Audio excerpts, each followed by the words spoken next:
Welcome back. You are at Angela's Pantry Obsession. I'm Angela, and we're in the kitchen today because we are getting our pantries ready for the winter.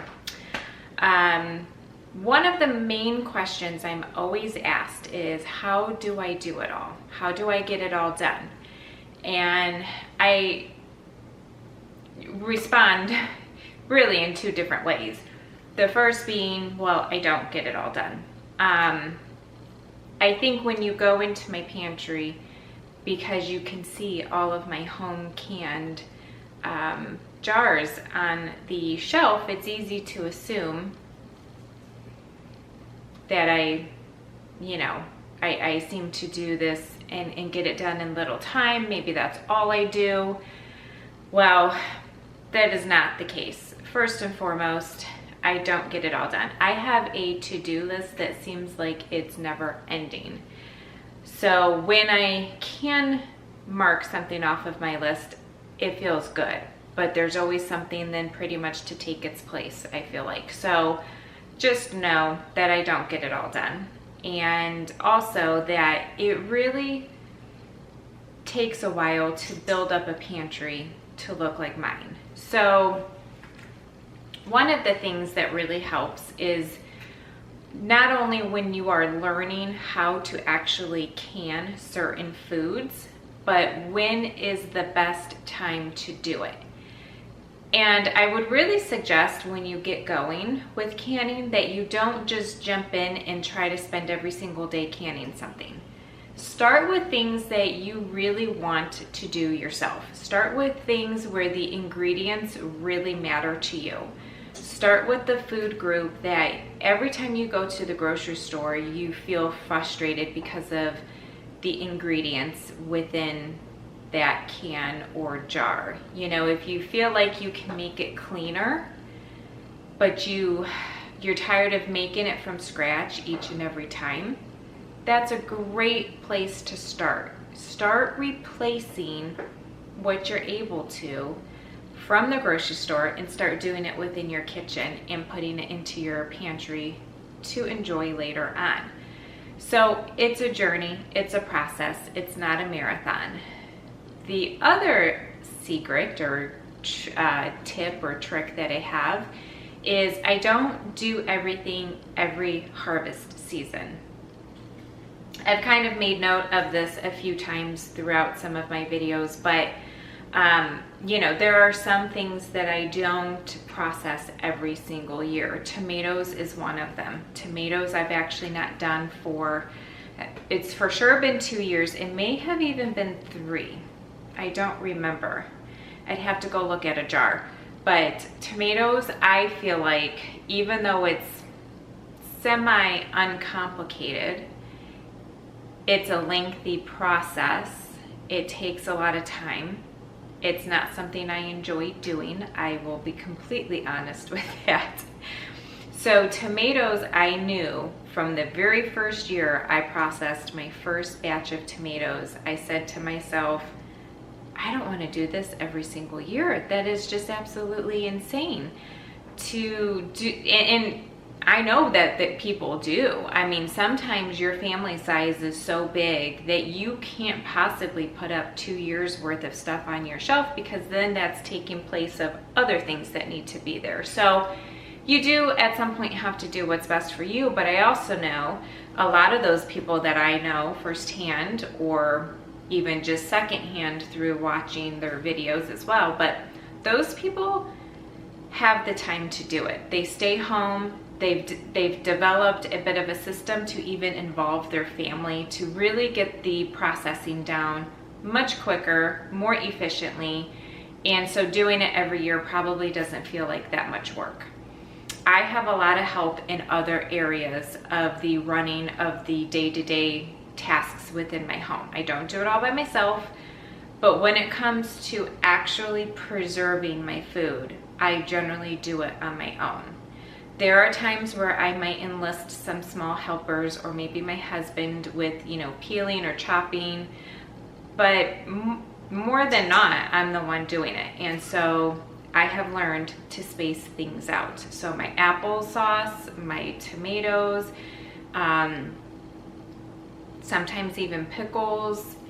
I try to kind of go in every other. That way on the other, I can focus on some other things. So that's my first tip, is don't try to get it all done in one harvest season. It's okay to allow your food to sit in your jar for 2 seasons. The lids that you purchase, and you'll have to check each manufacturer, but on average, they guarantee their seals to be of good quality for 18 months.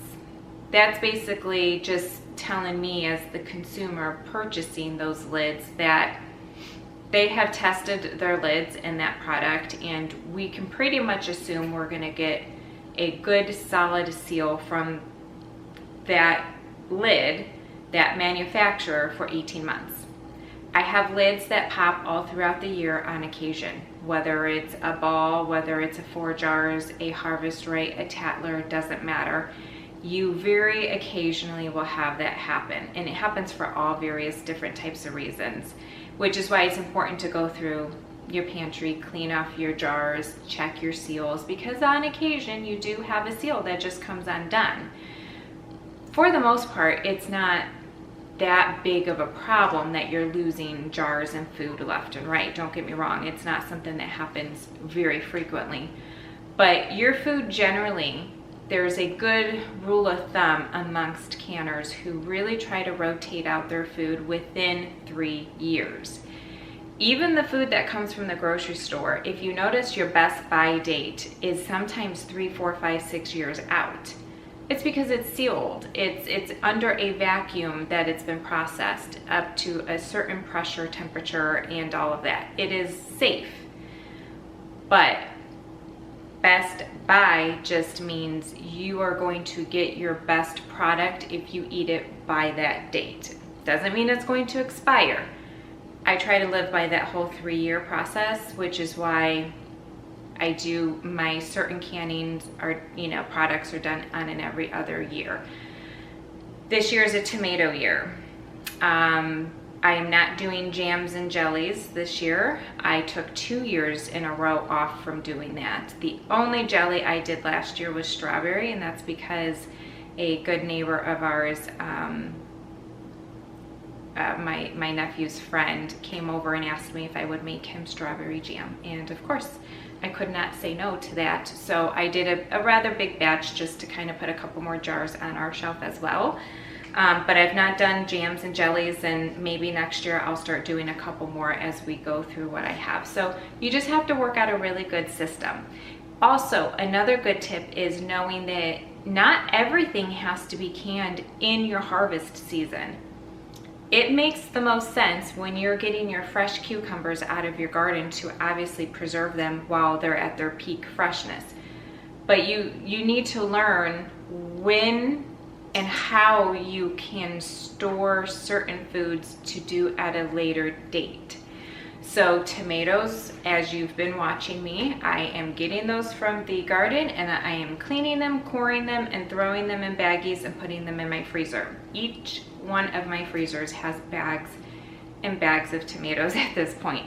I generally do my marinara and my tomato products in January, well after the busyness of the holiday season, well after all of the food and things you need to preserve for the holiday seasons, well after, garden has been put to bed and everything seems to just calmly quiet down in January, and you want to warm your house up because it's cold outside. And that's when I choose to do my tomatoes, January to February, around that time. Same with my meats. Now I can my meat all year long, kind of like as needed basis, but I will do large batches of it in the wintertime. Again, when I don't mind heating my house up, generally when I know I've got to empty my freezers to make space for the new steer or hogs that are coming. Also, something that I do that really helps keep me organized is whenever I know I'm having a big preserving day, I will make a list. I am a certified crazy list maker person. So And however, whatever fashion you like to do it. Some I know do it on their phones, and I do have a couple lists running off of my phone, but I'm just old school in the way that technology wasn't what it is now when I was younger.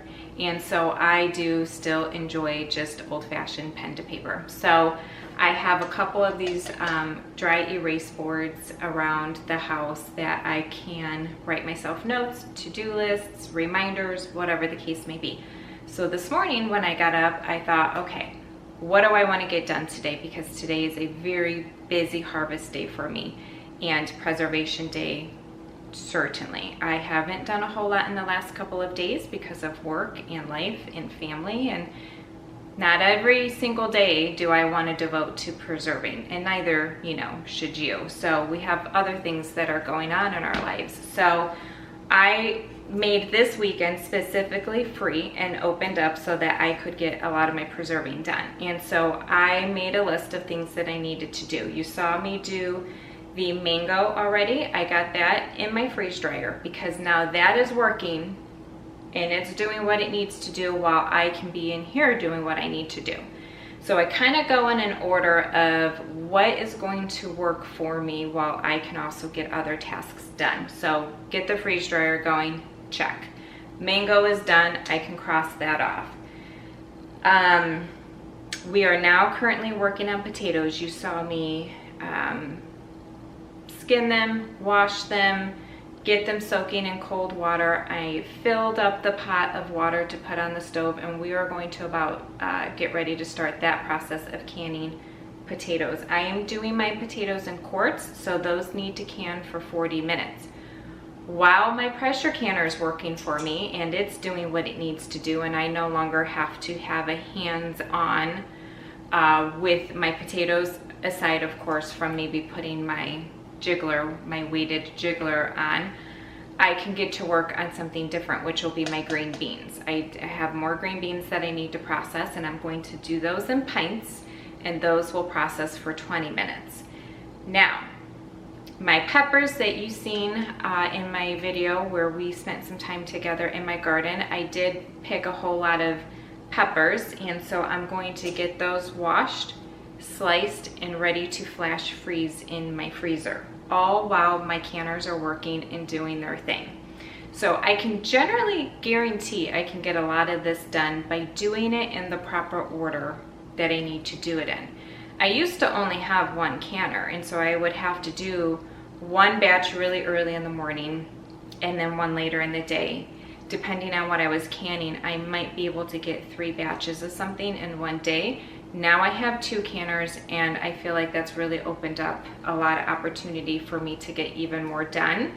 And then the one canner, as you've seen in the past, I can double stack my pint jars, which I might have to do with my green beans. Tomorrow, my goal is to do taco soup. So that means tonight I have to thaw the hamburger meat that's going into my taco soup. It's one of my daughter's favorites, and so I've not had it on my shelf for quite a while. And it was like maybe 6 weeks ago. Well, it doesn't, I guess, specifically matter when it was, but it was a little while ago anyhow. And she was getting home late from something, and she didn't want what I had cooked for dinner, which isn't typical. So it was probably sloppy joes or something. She doesn't like sloppy joes. So she goes, "Oh, do we have taco soup?"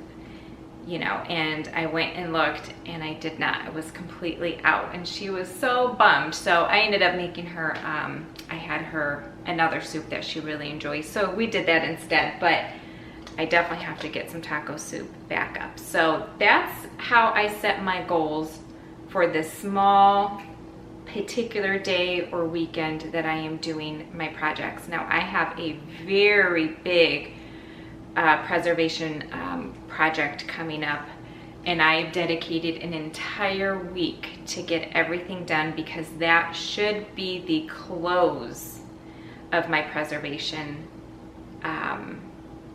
projects, where it feels like it's back to back, never ending. And I took the week off from work so that I could focus on doing that. I have very large Azure order coming in with some produce that I will be preserving, and I will bring you along for that Azure order.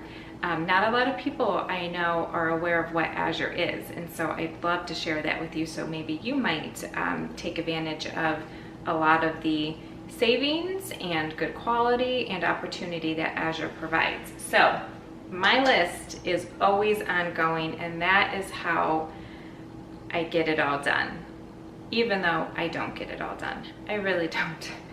There's plenty of things that I have, you know, hopes and dreams on doing every, you know, harvest season, and I just don't ever get around to it. There's some things that I know I have to get done because I'm growing, and those have to be the priority. There are some like fun things that I have been wanting to try for a while, and it doesn't always get done. So that's okay. You have to be flexible, and you have to know what your options are if you can't, you know, tackle it at that time. So let's get going to the rest of the potatoes. Let's get those canned up. I am using quarts because that's the way my family basically uses it. How I use my canned potatoes, I find that if I have them in pints, I'm generally opening up 2 pints anyhow. So I just strictly can them in quarts at this point. So let me show you what the next step of the process is.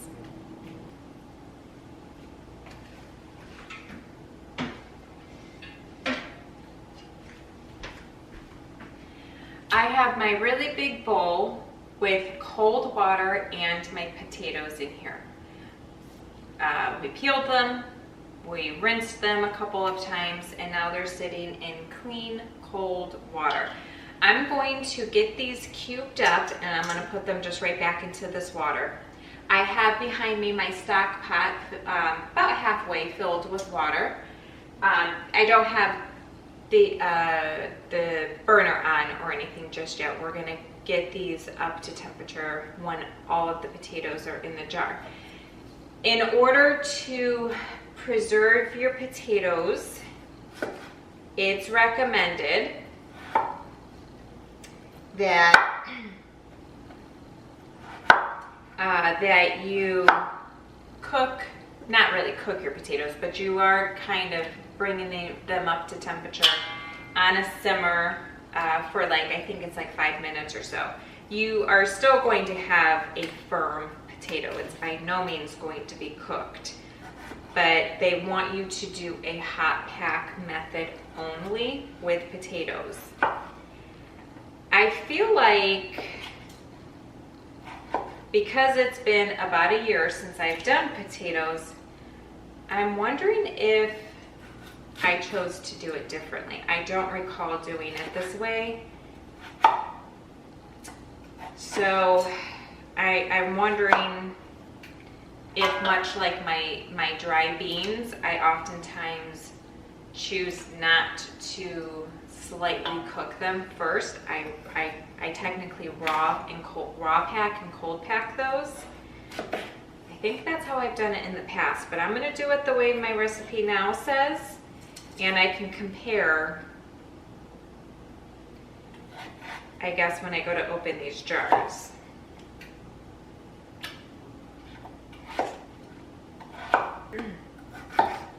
I have seen where people steam, well, I guess technically what it's called is dry canning. And what they do is they put their potatoes in their jar, but they don't add any liquid, and it's just the potatoes. So while it's canning under pressure, it essentially is like steaming them within your jar. That's not recommended. That's something that you need to do your own research on to see if you feel comfortable with doing that. I hear the product comes out pretty superior to how it's recommended to do it, which is the way I'm doing it today. That's okay. You might decide that that's what you want to do. I'm not very follow the rule kind of person all of the time. I just do my own research, and there are things that I think make sense to me. And so That's what I'm comfortable with doing, and I'm not personally comfortable with dry canning. But that might be something you choose to do.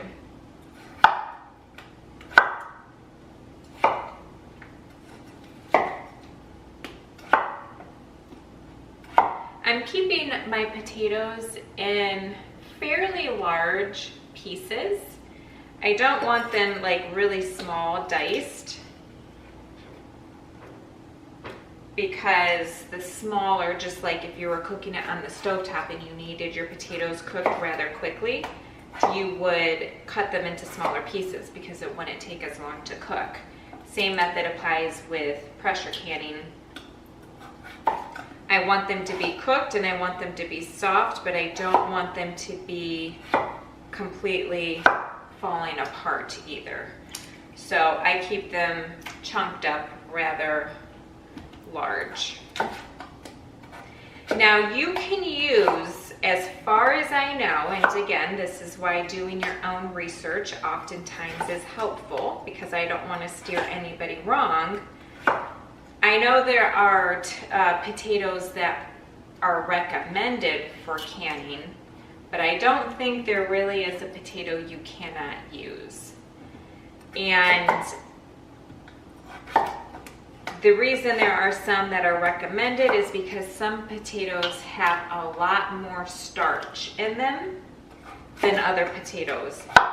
It doesn't bother me if my jar looks like it has a lot of starch in it. You know, it's a potato, that doesn't bother me. I've had them come out where the jars look just really clean and not starchy. Quite honestly, it hasn't really affected the flavor of my potato, so it doesn't bother me.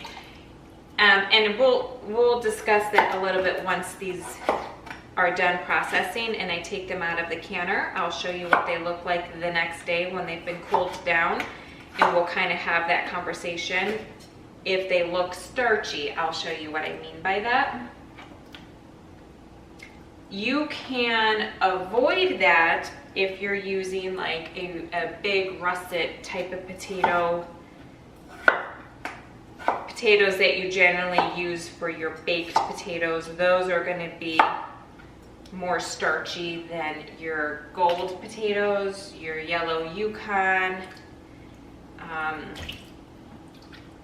your red tomato potatoes.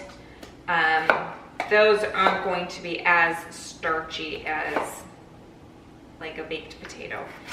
These are the ones I happen to like canning the most though. But if I have too much of any other type of a potato, I certainly will can them. You know, that's fine with me. To prevent a super starchy looking jar, what you want to do, as I'm doing up till this very point, you get your potatoes chopped and you put them in cold water. That is first and foremost just helping these potatoes to not brown. But what you want to do then in the beginning of your day, you'll want to do this process, let them sit in cold water, and every couple of hours go and switch out the water, because sitting in the cold water will help to draw out a lot of that starch, and then it's not going into your jars. So that's an option. It doesn't bother me though. So what am I going to do with these canned potatoes? Pretty much anything that you can do from an actual potato, you can do with canned potatoes. Aside from, of course, like a baked potato. One, because they're cut up, but obviously it's in a jar. But I make my mashed potatoes. Some people say they can't make mashed potatoes out of their home canned potatoes. I mean, I don't have any struggle with it. I think maybe where they're, I guess, doing it wrong to a degree. I don't really want to say it's wrong. It's just maybe they don't know. You can't open your jar of potatoes and just start mashing them. So they are soft, they are going to be cooked, but they aren't going to just instantly smash into these big, beautiful, fluffy mashed potatoes. So I open my jar, I drain off all of the liquid, I give them a good rinse, and then I fill my pot with water and I boil them a little bit longer. That is the key to being able to use your canned potatoes for mashed potatoes. My husband isn't a huge potato lover, unlike me, where I love potatoes in every single form known to man. I absolutely love potatoes. And so I find myself wanting to have potatoes as a side dish, like for everything. Sometimes I have to remind myself to try and do something different, but whereas my whole family really loves my homemade mashed potatoes, especially, you know, when it comes to the holiday season, you tend to make true homemade mashed potatoes, but sometimes on a weekday I get home and I don't want to mess with it, but I still want like that, something as, you know, next to as homemade as possible.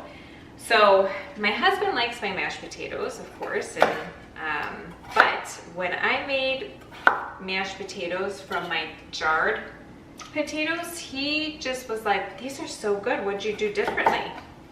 I go, well, I think the only thing different is that, you know, they were my home canned potatoes.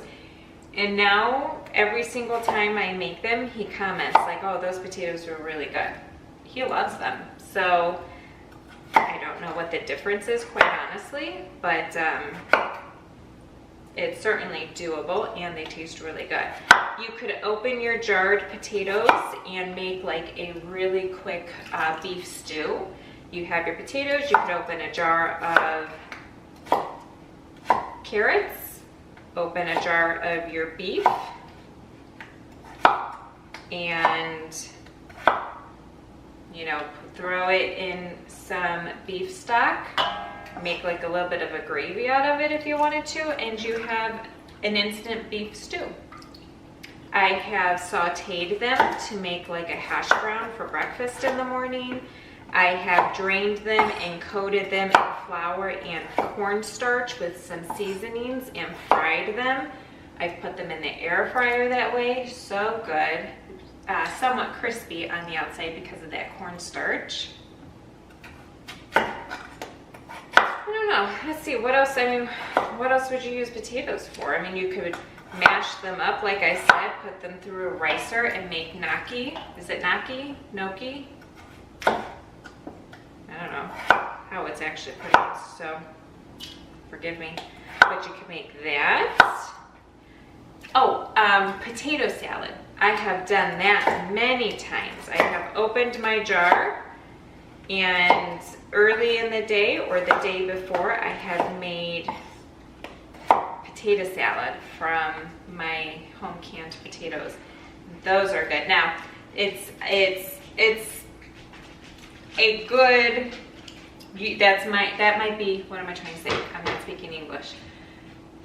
If that's how you are familiar with eating a potato salad, I mean, it is good for me. I do enjoy it. It isn't traditionally how we eat our potato salad. My mom makes the absolute best potato salad ever. And the only way to make it as good as hers is by boiling and using fresh potatoes, because my mom makes her potato salad very creamy.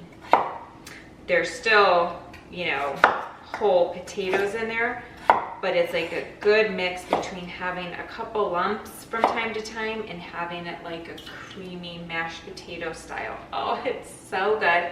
It's a lot of work, and I think I personally only make it once a year, because I just find it to be a lot of work.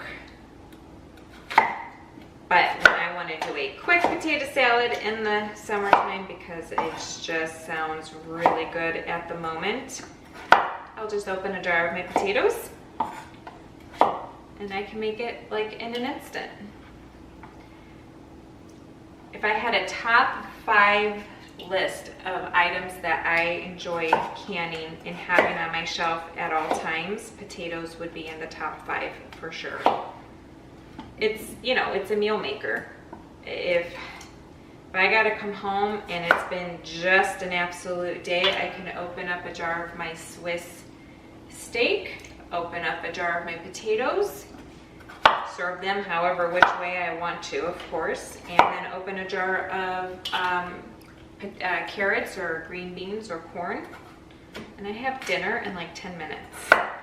And I didn't have to go through the drive-thru. I didn't have to slave over the stove and feed everyone dinner 2 hours after the fact. It's a lifesaver for sure.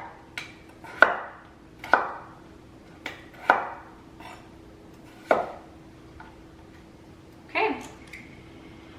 I think all my potatoes, I have 7 quarts. I have no idea how many jars I'm actually going to fill.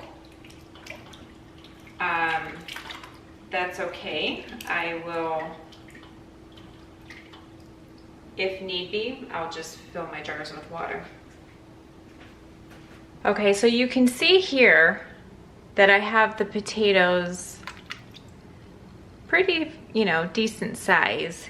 And you can also see that the water looks, I don't really want to say murky. I mean, it's not necessarily murky, but you can see that there's the starch that's being released from the potatoes because it looks a little milky. Maybe that's the better word. You could rinse this and refill it with water, come back in 2 hours, rinse it, fill it with water, let it sit for another hour or 2, and then can it, because that will continue to allow the starch to be released. But again, it doesn't bother me. I have a lot to do and we're just going to move right ahead. I have my pot with water sitting over here. So I'm actually going to just get these dropped into there. The heat's not been on, so you know, the water's not hot or anything. I'm going to get these dropped in here. I'm not using the water that they have sat in because again, that is actually a step that will help with the starch in itself. Going to boil this. And then we will be ready for the next step.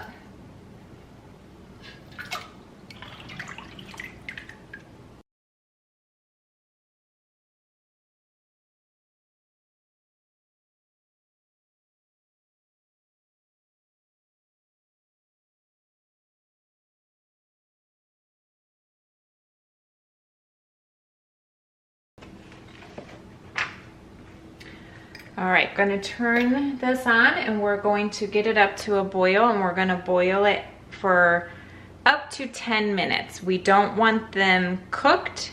We want them just ever so bit soft and hot, and then we'll move on to the next step.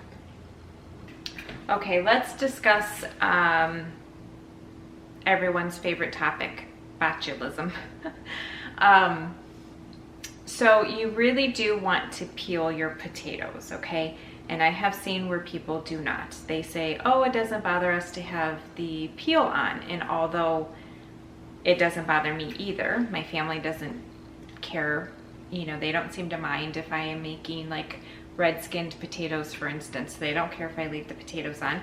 I wash them really good when I'm making them that day for dinner. But when you are preserving, you have to look at food a little different. You can't always look at it what your preference is. You have to look at it what is safe, okay? Botulism is found in soil. Potatoes in particular grow under soil. And so this goes back to, you know, best practice, safe practices, and doing research on what you're comfortable with. So I peel my potatoes. I wash them really good a couple times, you know, rinsing, new water, all of that. I think when you know where botulism is found, to take extra precaution to try and avoid encapsulating that into a jar, I think that's probably what is best. So carrots, root vegetables, like rutabagas and all of that, potatoes, white or sweet.